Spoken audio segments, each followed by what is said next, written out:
Hi, I'm Dr. Michael Bell, and I'm a board-certified clinical nutritionist and the author of a peer-reviewed article titled Hormonal Regulation in the Obese Population. This examines GLP-1, insulin, leptin, and ghrelin and how they shape appetite, weight gain, and metabolic disease. Today, I want to explain why GLP-1 medications work and why they often fail without the right foundation.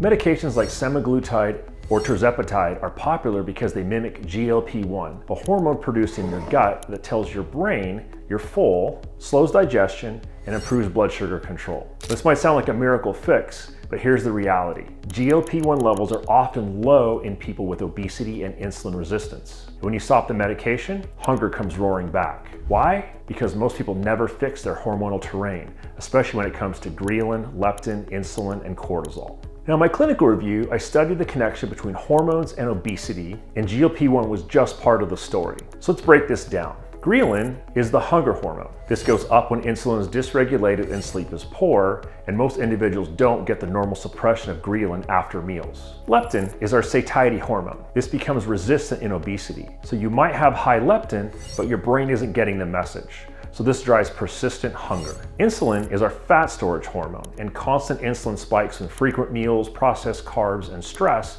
can cause something called insulin resistance. And this is where GLP agonists might temporarily mask the problem, but doesn't necessarily fix it. Cortisol is your stress hormone.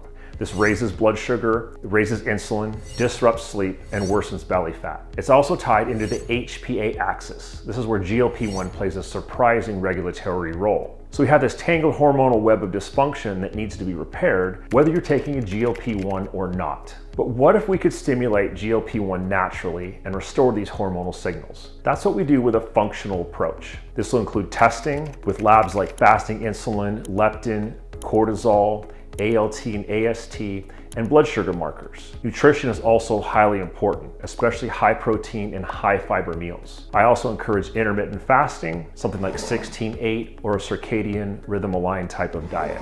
Anti-inflammatory fats are important. These are things like olive oil, avocado oil, and omega-3s. There are also supplements that support GLP-1. Berberine boosts GLP-1 and improves insulin sensitivity. Glutamine reduces cravings and supports gut integrity. Butyrate is microbiome derived. It's a short-chain fatty acid and also enhances GLP-1. Amyrisate is a bitter herb extract that increases GLP-1 by up to 600% in some clinical trials. Lifestyle is also important. HIIT training or high-intensity interval training is great. Resistance training is good because these will both help reduce ghrelin and cortisol. Sleep optimization is important, as well as stress reduction, and you can use herbs like rhodiola and ashwagandha if you're under stress or in a stressful situation that you can't necessarily get out of. One of the biggest mistakes I see is patients stopping GLP-1s without a plan. Weight gain or weight regain isn't just common, it's expected if you haven't rebuilt your hormonal resilience. That's why I developed a GLP-1 de-escalation protocol based on gradual dose reduction, blood sugar monitoring, and support for insulin sensitivity, muscle mass,